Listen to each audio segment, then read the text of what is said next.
សួស្តីបងប្អូនទាំងអស់គ្នាបាទវិលមកជួបគ្នាសាជាថ្មីបន្ទាប់ពី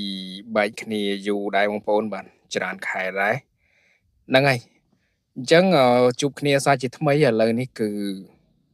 បាទ2026ហើយបាទអូខេអញ្ចឹងវីដេអូនេះខ្ញុំក៏នឹងធ្វើការអាប់ដេតតាក់ទងទៅនឹងតម្លៃ Honda Dream ឆ្នាំ2026បាទអូខេខ្ញុំក៏បានឃើញ Honda Dream 2026នឹងផ្ទាល់នៅខាងក្រៅហើយជាមួយនឹងការទិញប្រើជិះចរាចរណ៍នៅលើដងផ្លូវហ្នឹងក៏ឃើញបងប្អូនយើងគាត់ប្រើច្រើនដែរហ្នឹងហើយសម្រាប់តែមគឺអែមមែនតែនស្អាតបាទសម្រាប់តែមគឺខ្ញុំឲ្យវាស្អាតតែម្ដងបានស្អាតជាងតែម25ដូចខ្ញុំបាននិយាយតាំងពីពេលចេញដំបូងម្លេះអូខេអញ្ចឹងតម្លៃក៏ប្រវត្តិសាស្ត្រហើយសម្រាប់ Dream Honda Dream មិនដែលមាន Honda Dream ណាដែលឡើងដល់3000ជាងដូចស៊េរី2026នេះទេបាទគឺឡើងថ្លៃមែនតើកាលចេញដំបូងណាហ្នឹងហើយឡើងដល់3000ជាងហើយឥឡូវមកដល់2026នេះគឺបាទ Dream 26គឺចេញបានច្រើនខែហើយបាទចេញបានច្រើនខែហើយក៏មានបងប្អូនយើងគាត់ធ្វើការ comment ក៏ដូចជា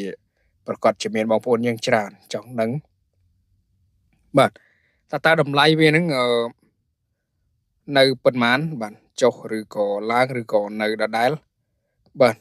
សម្រាប់ Dream 2026អូខេអញ្ចឹងសម្រាប់តម្លៃរបស់វាពេលនេះគឺតម្លៃល្អបងប្អូនបាទប៉ុន្តែมันជាចុះប៉ុន្មានទេបាទតម្លៃគឺបើតាមខ្ញុំស៊ូនៅហាងមួយថ្ងៃមុនហ្នឹងគឺតម្លៃវាបាទនៅ26បាទ26មានកន្ទុយណាហ្នឹងហើយតម្លៃនេះគឺអាចថាតម្លៃល្អដែរក៏ប៉ុន្តែมันជា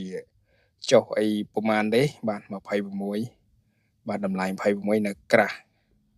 ហើយសម្រាប់Dream 2025ពេលនេះបាទ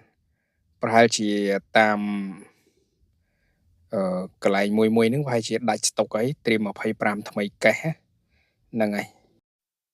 អូខេឬក៏អាចសល់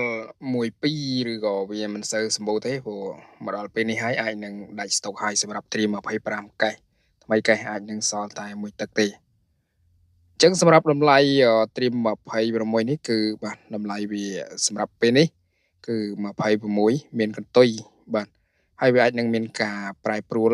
នៅពេលក្រោយទៀតអូខេអញ្ចឹងបងប្អូនយើងដែលបានទស្សនាបាទអាចធ្វើការ comment